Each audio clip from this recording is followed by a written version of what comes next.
when the only way out that is presented to you is having a baby, you go, what happens if I don't? Like, am I going to be like this forever?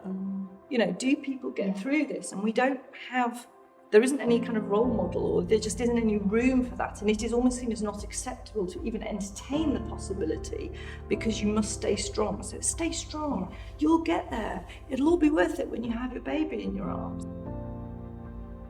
I remember disclosing to people that we were going through IVF, and the response was, oh, that's so exciting. Like, almost like I just told them I was pregnant. It doesn't feel exciting.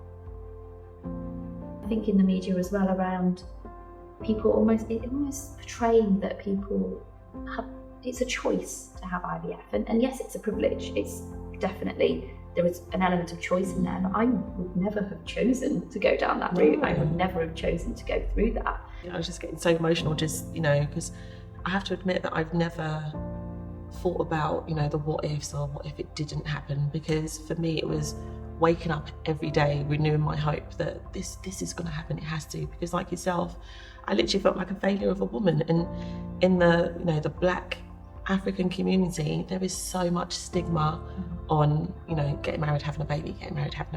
I wish people understood the magnitude of the impact it can have on you as a person, and your emotions, and the way in which you you would do things that you probably wouldn't normally do. Oh my God. It changes you, and like I said before, I wish people knew that it feels life limiting in that sense, and it's a huge grief. There is a fundamental discordance between the language that is used to transmit information clinically and the impact of that language on us as patients. The language is very agricultural. You think kind of, eggs. Sperm at least sounds scientific, but eggs just sounds like, egg collection. Like Easter hunt. Exactly. It feels very kind of agricultural, and another language thing. The pregnancy tissue tested, and it was, yes, the baby was chromosomally normal. The problem is you. It felt to me like with my hostile uterus that literally my body was killing our babies.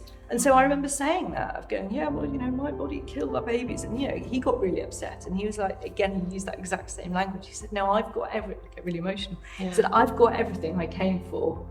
Anything else is a bonus. I have to say that when I read the comments that we have been putting together in the manifesto, as a medical professional, I think that I was shocked. From a healthcare professional point of view, that's something that shouldn't happen, because we are professionals in the field. And that a friend of yours trying to make you feel better say the wrong thing is something that someone could understand, while having the same comment from a healthcare professional probably is a little bit more painful, in a way that you should not expect that. The language used around the size of my ovaries, even, because my ovaries are tiny and they are really impossible to find. And then there was always a big thing. I remember one nurse going, I'm just going to go and I just need to show my colleague this, because I don't think she's ever seen any this small before. I guess what was something that someone did say that was helpful, and I guess what would have been helpful? What do you wish someone had said? I keep going back to the cancer treatment because it's the thing that I've, my most recent thing. My oncologist, every single meeting, he doesn't have any paper on the table. He's literally just there. How are you, Kemi? And literally, we just talk about anything and everything, his family, his skiing trips, and then we get into, where we are on treatment. But that question at the beginning of a consultation, that's so true. How are you? Yeah, would just make you feel heard. People aren't meaning to be insensitive. They're not meaning to be hurtful. It's human nature. We want to fix things, right? So you always want to try and put a positive spin on it.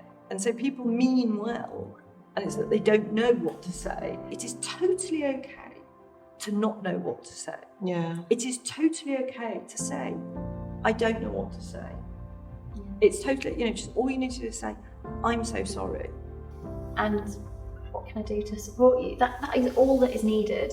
Not, I know someone who's done this, or at least you've got a lovely husband and a lovely house, and it's not trying to fix it.